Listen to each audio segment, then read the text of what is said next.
Cermin ini bukan mau ngelihat yang tidak-tidak, tapi melihat diri kita. Ketika kita merasa diri kita bersih, tidak ada dosa, sesungguhnya saat itu kita sedang berdosa.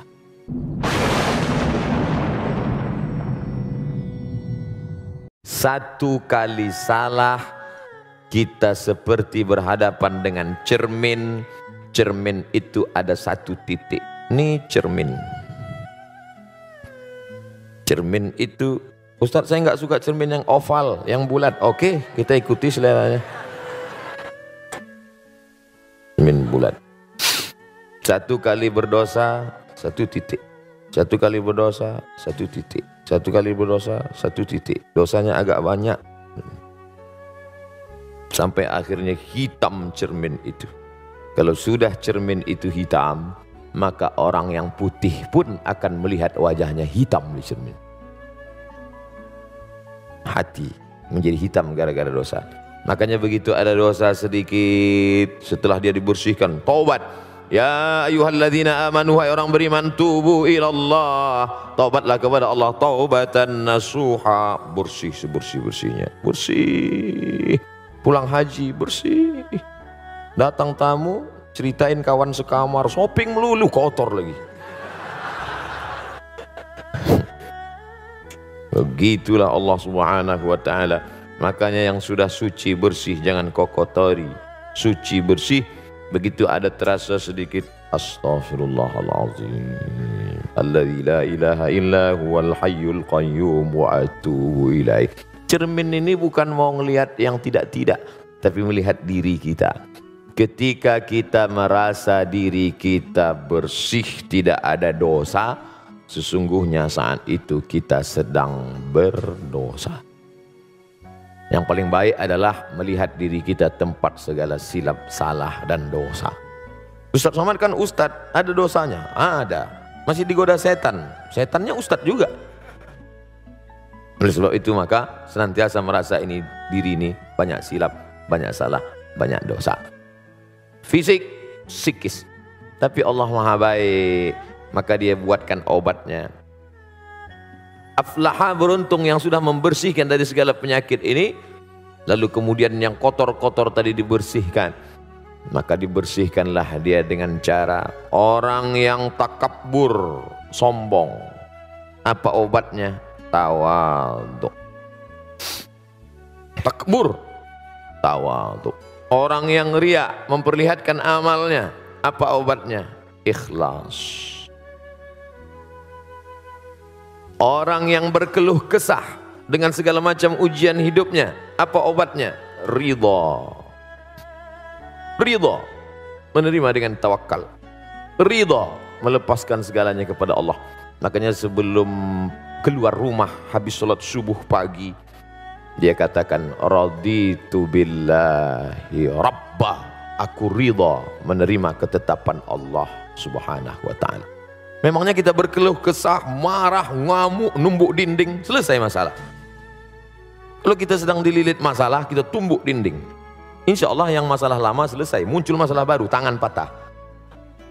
Makanya lepaskan segalanya, ambil air wudhu, siram gejolak api dalam hati tadi, angkat kedua tangan. Kalau kebetulan pagi sholat duha, Allah Akbar. Kalau kebetulan malam sholat tahajud.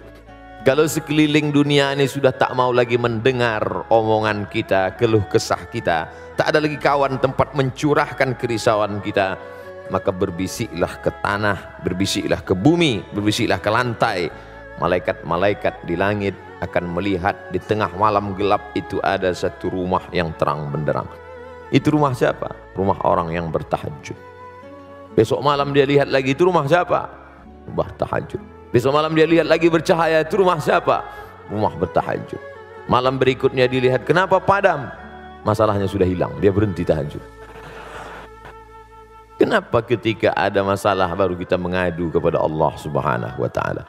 Walaupun 2 rakaat, walaupun singkat, walaupun pendek. Afdalnya tahajud jam 1, jam 2, betul. Tapi jangan gara-gara mau mengejar jam 1, jam 2, lalu jam 4 kita tidak tahajud. Bangun, lihat jam 4, nggak afdal, langsung tidur. Kenapa bangun jam 4? Memang jamnya di setel jam 4 ya jam 4. Coba setel jam 1, jam 2. Oleh sebab itu maka ini semua adalah obat-obat dan penyakit. Setelah itu Allah Ta'ala berikan. Sama seperti dokter. Pak dokter, saya ini kena penyakit, kata orang mudah marah-marah, katanya darah tinggi, kolesterol naik, lalu kemudian ada ini segala macam. Dokter cuma ngasih tahu, Bapak rajin olahraga, banyak makan buah, jangan makan kambing, jangan kolesterol, jangan minum susu, tenangkan pikiran. Ini obatnya, ini 1 hari sekali, yang ini dimakan setelah makan, yang ini dimakan sebelum makan, yang ini 3 kali. Habis itu terserah. Dokter tidak maksa, kamu harus, enggak, silakan. Kalau saya nggak mau makan ini, terus saya makan ini, nggak mau makan obat, silakan aja, mati cepat. I'malu ma syi'tum, lakukan apa yang kau mau. Tapi ingat, Allah Subhanahu wa taala Maha melihat. Yang melihat kita bukan CCTV, yang melihat kita Dia, la ta'khudhuhu sinatun wal naum. Dia yang tidak mengantuk dan tidak tidur. Makanya ketika nanti imam membaca ayat ini, wa nafsin wa ma sawwaha fa alhamaha fujuraha wa taqwaha qad aflaha man zakkaha wa qad khaba man dassaha. Oh, ini yang kami kaji kemarin. Hai jiwa yang gabungan antara ruh dan jasad, yang gara-gara ruh dengan jasad bersatu ini muncul tamak, muncul rakus, muncul pelit, muncul bakhil, muncul dendam kesumat, muncul hasad dengki, muncul busuk hati, muncul marah, muncul egois. Sucikan dengan tawadhu, sucikan dengan ikhlas, bersihkan dengan zikir, senantiasa merasa diri hina. Saya Ustaz kalau dengar pengajian dah nggak masuk lagi, pergi ke THT, telinga hidung tenggorokan. Bukan itu maksud saya Ustaz, telinga saya dengar tapi tak masuk ke hati. Pergi ke rumah sakit. Kemarin saya pergi ke Bandung, dibawa oleh Ustadz Hanan At-Taki, mampir ke rumah teduh. Ternyata hati yang panas mampir ke rumah teduh itu, teduh, meleleh air mata.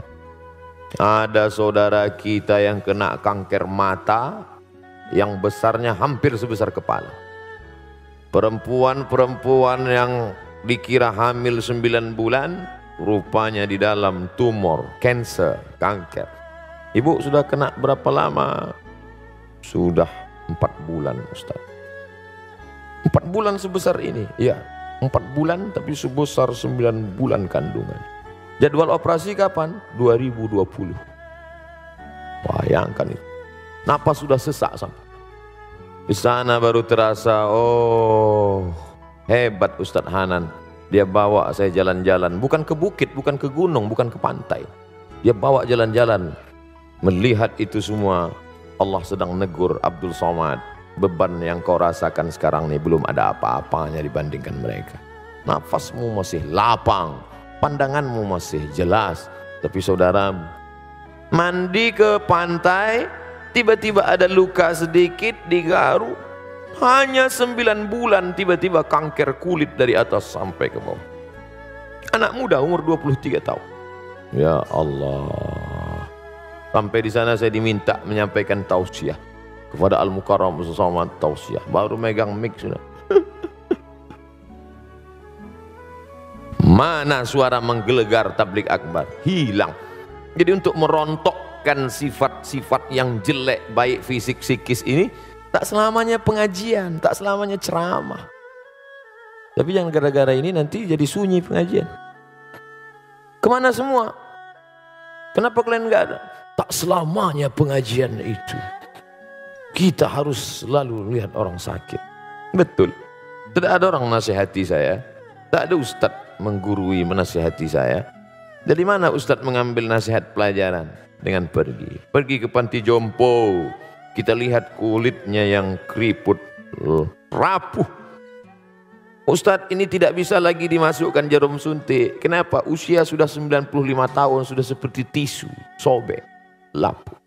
Hai Abdul Somad, 40 tahun lagi kulitmu juga akan seperti ini, menggigil, tak dapat tegak. Masih syukur ada yang menyuapi, masih syukur masih ada orang baik.